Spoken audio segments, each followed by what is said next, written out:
would I hope, Doug and I always talked about, when we're both dead, we'll go on and we'll do the same thing out, in the billions of light years away, those kinds of things. And that would be fantastic. But I also know that durability counts. So whatever happens to me, I have this life. And it's been so extraordinary.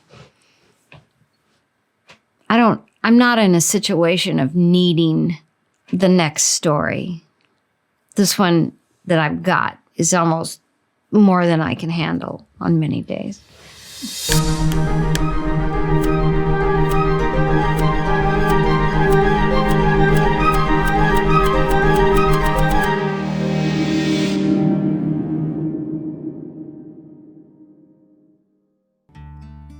My name is Kris Tompkins, and I was the CEO and one of the founders of Patagonia Company, and have lived in Chile and Argentina for the last almost 30 years on specific conservation of territory and bringing back extincted species.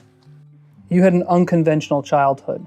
Can you talk about that, moving down to South America with your parents? So we grew up on our great-grandfather's ranch here in Santa Paula.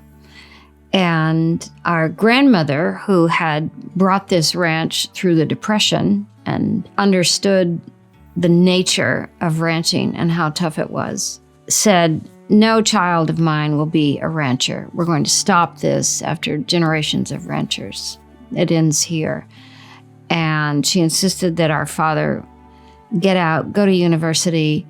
And so he went to Stanford, graduated, and chemical engineering, and with another man started a company that was involved in the oil business. And then as the oil fields of Venezuela began to unfold and people really understood that this was going to be this next several decades of oil production, he decided to expand that company down into Venezuela.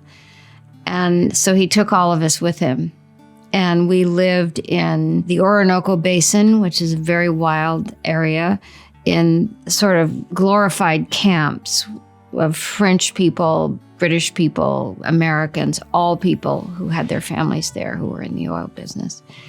And he died there, I think in the third year we were there, from bulbar polio, dead in 5 days. And so my mother gathered up my siblings who were in British schools in Barbados, and we all came back here to the ranch.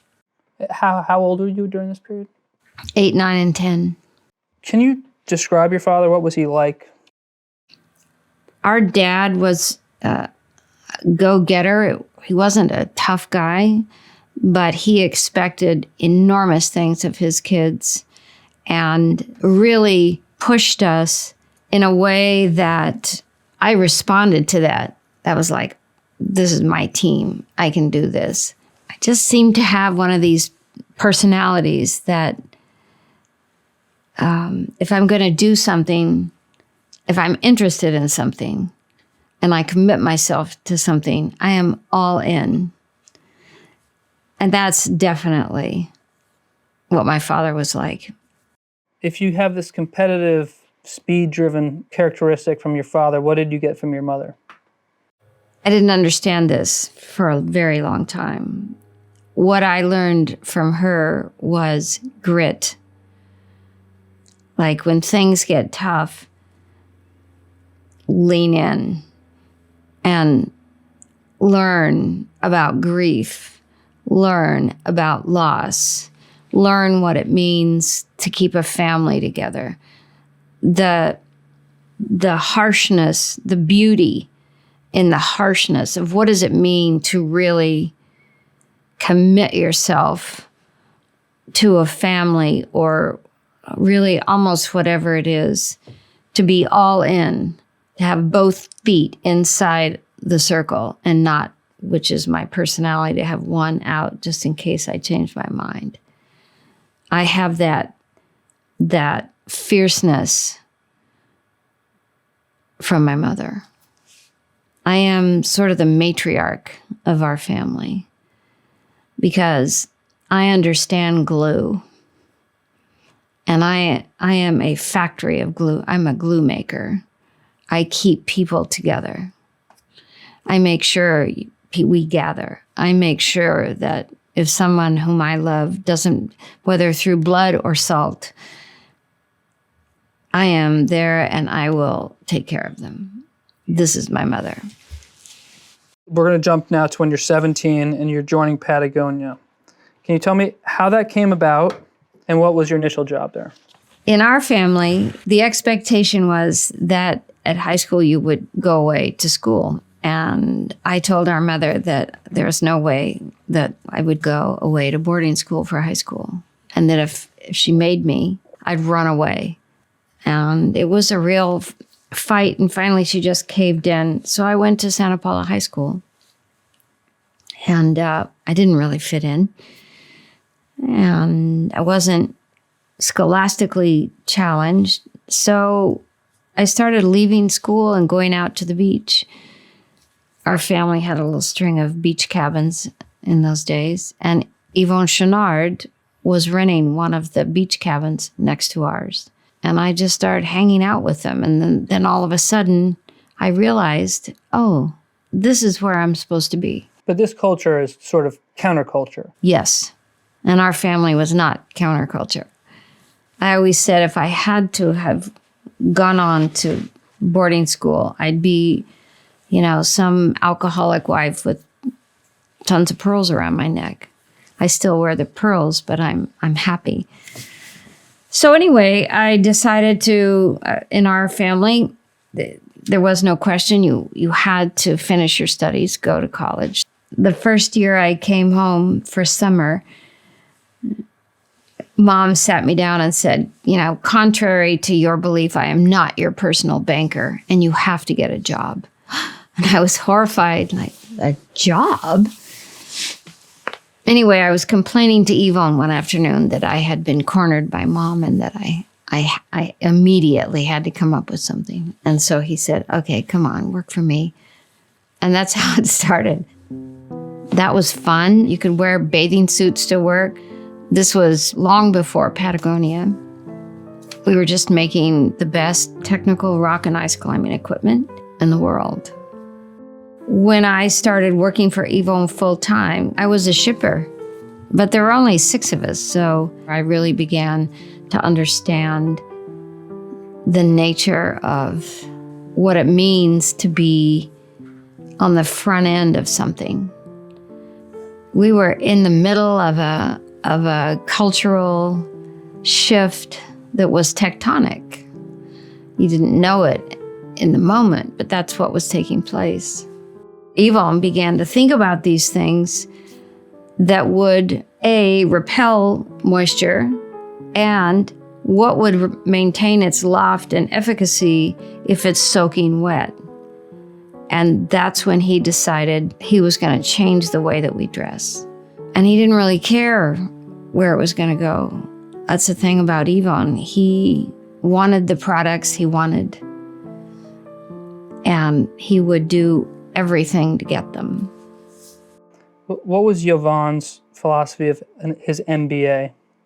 Yvon's sense of an MBA was to hold faithful to management by absence. So he was gone at least 5 months a year. And I was the boring one who sort of grinded out. And, that's probably why I became the general manager at such a young age. And then eventually he decided to call it a CEO. And I did that until I left for Chile. He, and most often with Doug, they would take off on these trips and surf around the world, or the famous Patagonia trip in 1968. Doug found a picture of Fitzroy, which is today a very famous peak in southern Argentina. And he called Yvon up on the phone and said, We have to go, and we have to go now. So they bought an old van in San Francisco, packed it up, and they left for 6 months. They drove from San Francisco to the tip of South America, surfing, skiing volcanoes, and that was the emblematic trip when they really changed their lives utterly. They saw something in the Patagonia region that was, for them, unmistakably clear. Like, this is as wild as it gets. And in those days, it was pretty wild. The worst thing for me running the business was that Yvon would go off with Doug Tompkins, who I saw as just this pirate, this wild man. And they would go off and spend months in a tent together, and they would talk about business ideas and so on. And Yvon would come back and say, oh, no, you know what? I was talking to Doug, and I think we should start doing this, whatever it was. But some of them were so cockamamie that you think, oh, Christ, this is nuts.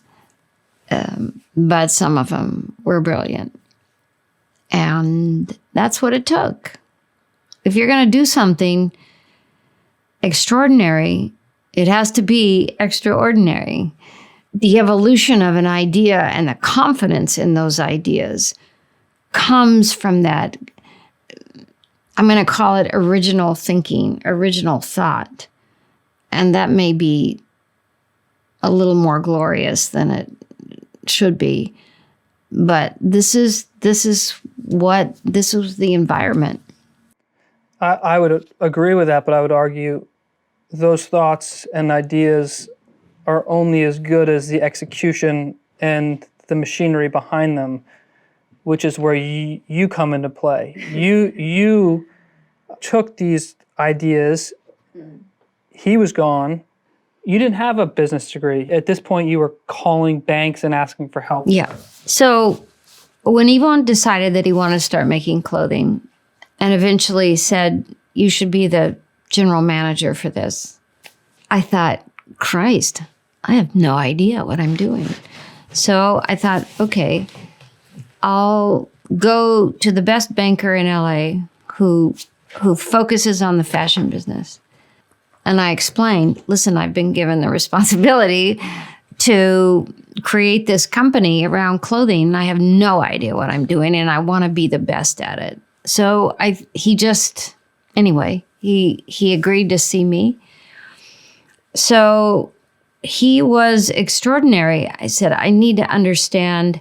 I didn't even know what a letter of credit was. I didn't know how to work with Hong Kong. I knew nothing. And that's how I got started. I just thought, go find the best people, ask them for help. And I've done that my entire life. Look for exactly who is on the cutting edge of something, who can teach you a lot. So we literally made it up as we went along. Yvon was dogmatic. I want to be the best designer, producer of these clothes. The quality is the only thing I care about. He has a very really Zen Buddhist sense of quality.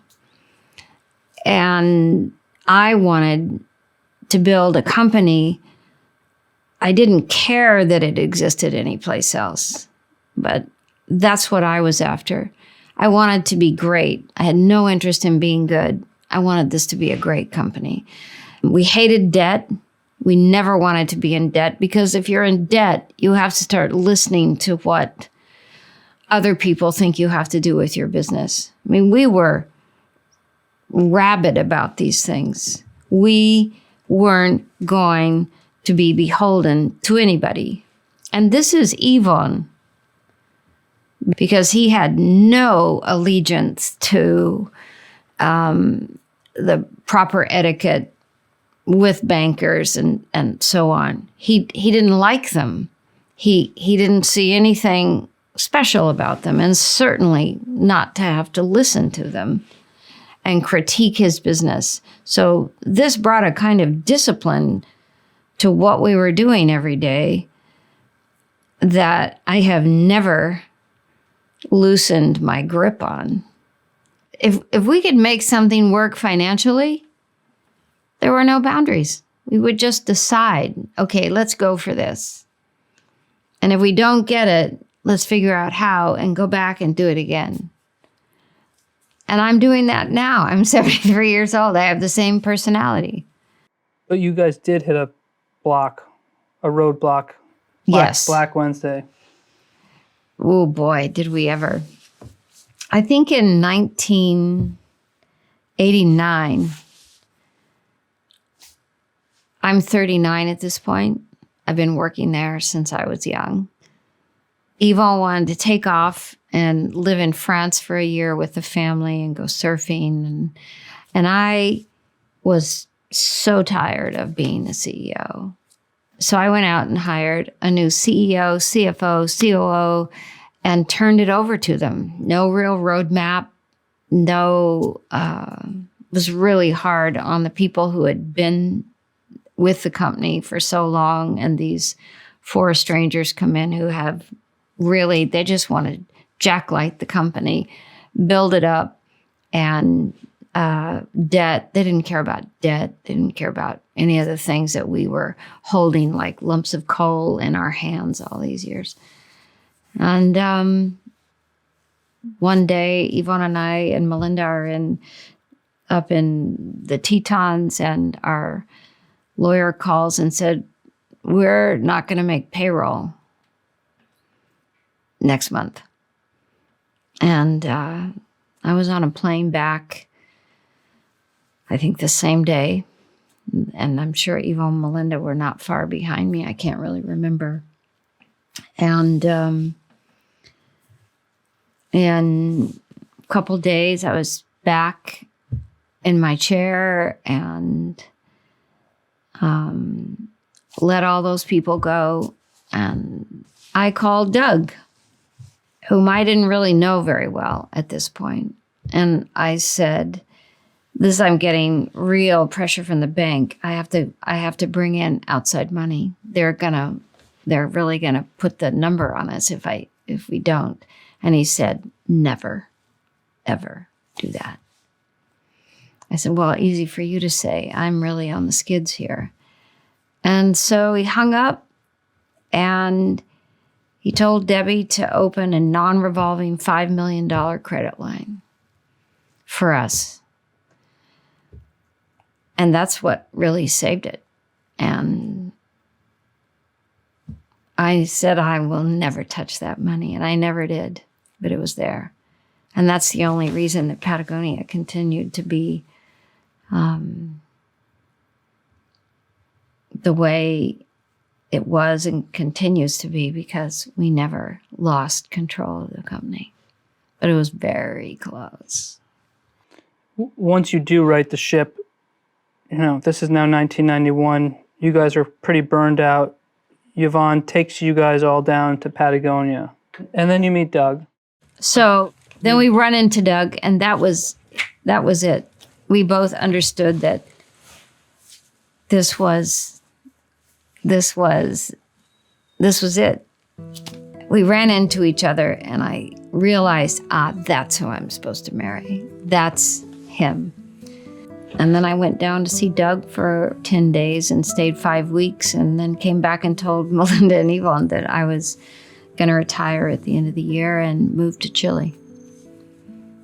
Can you give me a brief overview of Doug Tompkins? Yeah, Doug Tompkins was born in Millbrook, New York, north of the city, and hated that culture and left for the West, never went to college. He was a climbing guide in the Sierras and decided to start making stuff for his clients, and that became the North Face. And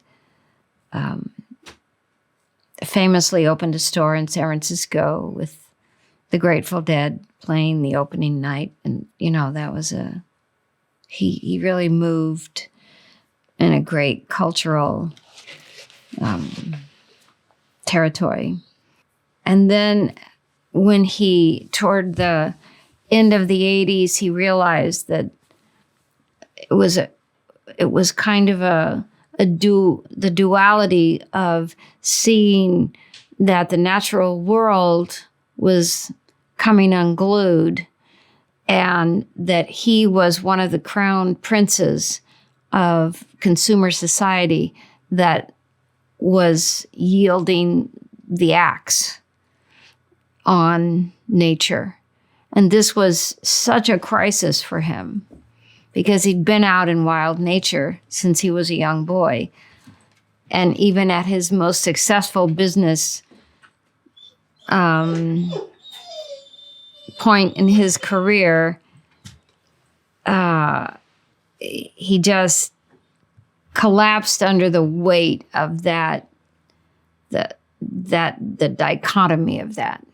He really fell into the deep nature of modernity and this price of progress that was killing the planet. And so he was a desperate man, sort of on the run, trying to find a place where he could even light and find some peace momentarily until he could really come across the direction of the things he wanted to do. And that happened very quickly. Maybe to his own surprise, I'm not sure. And I was exactly in the same place. The emphasis of my reasons to bolt were somewhat different from Doug's, but they overlapped quite a bit. So now you're married, you're down in Chile, and Doug has his first major fight with the salmon fisheries. Can you talk about that? I'd say the first many, many months that we were actually living down there together, it really was romantic. Doug had bought 1 or 2 properties at this point, but what to do with them and so on wasn't so clear. And so we were in love, and we were going around up the fjords, over the border, down into the Argentine Patagonia. It was kind of just a nice 6 months or so. We were already developing the reputation of being the couple who was cutting Chile in half.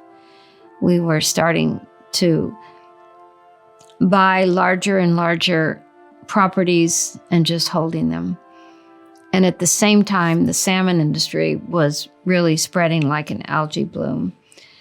But then once we realized they were shooting sea lions who would come close to the cages because there are salmon inside the cages, Doug put out a wanted dead or alive sign, like the old Western dead or alive. Here's a $2,500 reward for somebody who rats on some of their fellow workers and has proof of who's doing the shooting of these sea lions.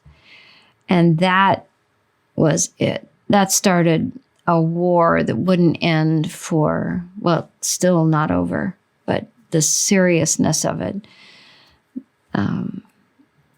probably lasted 15 years. So it was the coupling, and this is right out 94, 95. The government was very nervous about it because we had bought up land that went from the border of Argentina out to the Pacific. And we were fighting what would become Chile's second largest industry, the salmon exportation. And that's when things became so serious. And it went on for years. But on the front page of the newspapers everywhere, on television, the military making low flights with jets over our home. Our phones were tapped for years and years. And it was rough. What were they afraid of? The fear was a foreigner has money, has this idea to buy up large tracts of land and sit on them. That was how it was perceived in those days. And then fighting certain industry, fighting the forestry industry, for one thing, because we were trying to take forests of prime forestry grade wood out of production. Just buy it and park it. And that's what we were doing as fast as we could. So from the government's point of view, from industry's point of view, you are moving against them in a way that was palpable, at a scale that was dangerous. This is a fight between people who produce from nature and people who are trying to protect nature. So it was not really fully understood on the front end, but it was a clash of somebody who had money and could come in and buy up hundreds and thousands and eventually nearly 1 million acres of pristine forest and not cut it. So the fight, whether it was salmon or forest or grasslands, became a fight over consumption, the conversion of nature to production. That was the actual fight. And then you guys bought San Alonso. What is San Alonso? 1997. San Alonso is in the middle of what is today Ibarra Park, a 1.8 million acre wetlands in northeastern Argentina. That was the first thing we bought in Argentina. And why is that important? It's important because it became one of our principal projects. It became where most of the big time rewilding started to take place. Jaguars, tapirs, giant anteaters, giant otters, ocelots. That's where all of that has taken place. What is rewilding? In the first 15 years of working down there, we were just trying to get nature outside of production and save it. And suddenly we realize we're not in the scenery business. That is not what we should be focused on. We're in the business of creating fully functioning ecosystems. And how do you do that? You have to bring back all the principal species that have long gone missing. And once you commit yourself to that, that's it. There's no going back. And it changes the nature of the work. It changes the kind of biologists you have. It changes everything. In addition to preserving the land, rewilding, bringing back the animals, focusing on local communities is extremely important to the work you're doing. Central. When we have looked, and how I look at conservation still today, I'm not looking at 50 years ahead. You got to look 100 years ahead, because when you're designing these things now in the 90s or the 2000s, you're not designing them for now. You want them to be fully functioning long after you're gone. Well, how do you do that? And I honestly believe the only way to do that is to make the communities around them the last line of defense of these places, because they're the ones who are going to be there. They're the ones who, with a national park or without it, they can live in this almost 2 million acres of wetlands. They're the ones who were poaching for 100, 200 years. They're the ones who actually know how to get around in these territories. They're the ones who can make life, a quality life inside those places, left to their own devices, which they're mostly not. I think it was 6 weeks after Doug died. I'm buried him down in Patagonia, and I'm back up in Yvon, in northeastern Argentina, sitting in the living room of our house there with the head of Argentina and the CFO for Argentina. And I said, you have to be independent. I have to let you go. There's only one of us left now, so this is how it's going to work. I'll give you 5 years of money, and I will teach you everything I know, and I will introduce you to every person I know, and every connection, and every trick, every stitch. I'll give it all to you. But by 5 years, we start now, but in 5 years, you are financially and independent and in every possible way.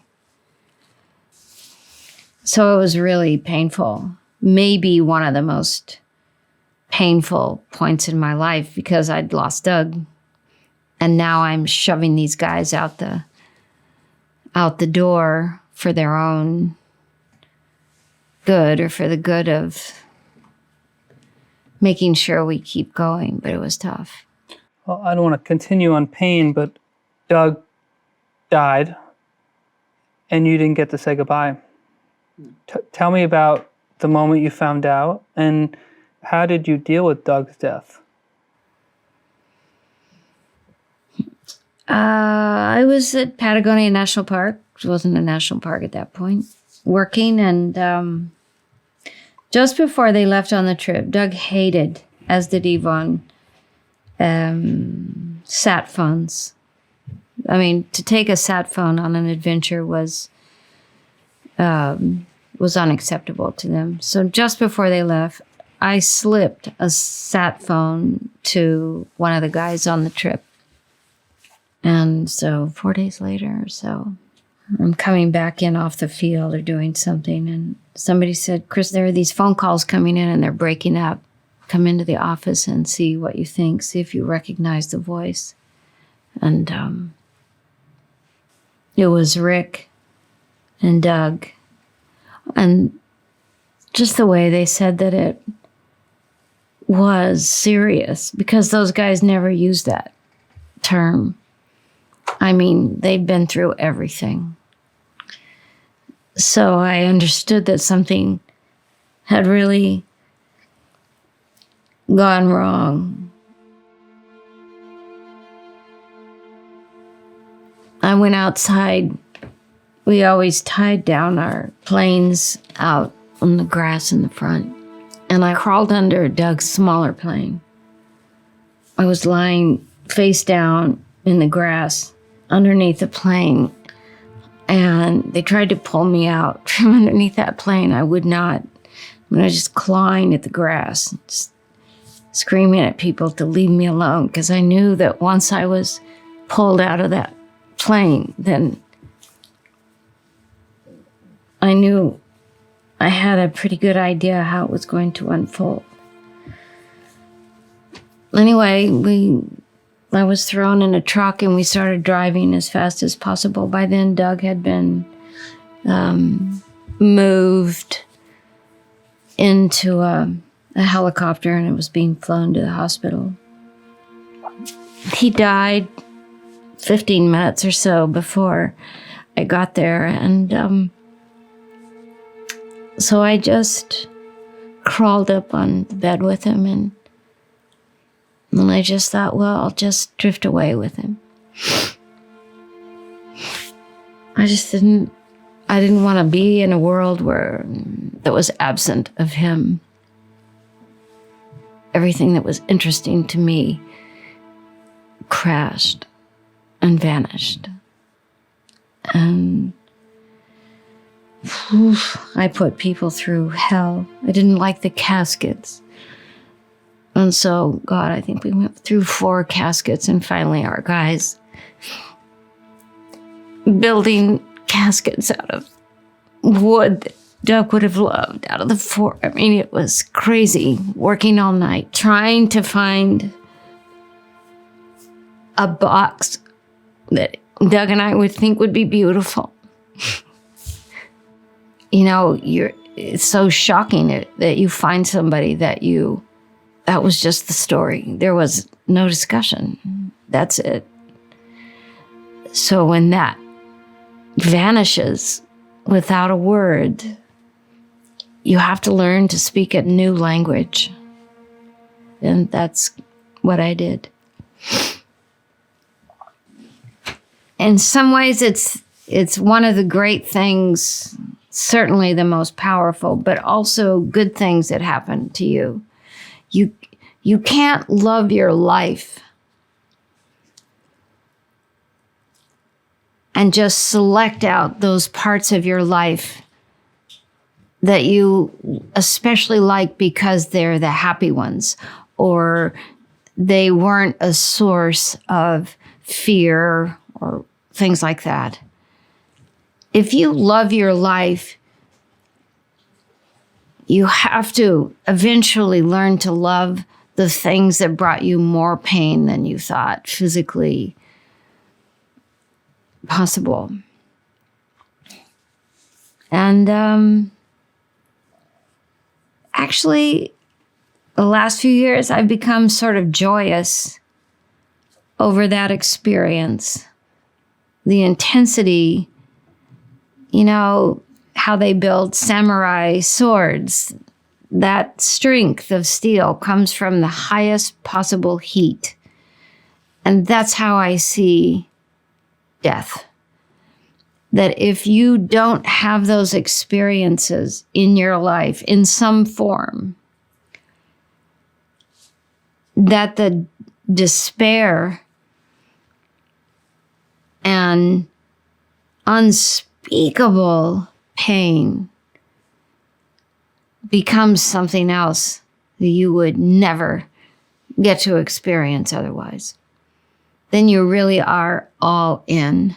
And that allows you to open up parts of yourself and how you see the world, how you see beyond this world, how do you, in ways that you would never have access to otherwise. So, loss is equal to devotion and love. I mean, that's so trite, but I tell you, it's chemistry. So the chemistry doesn't, entropy. It never disappears. It converts itself into something else. And that's more powerful, perhaps, than the version of that story when you're both sitting in front of one another.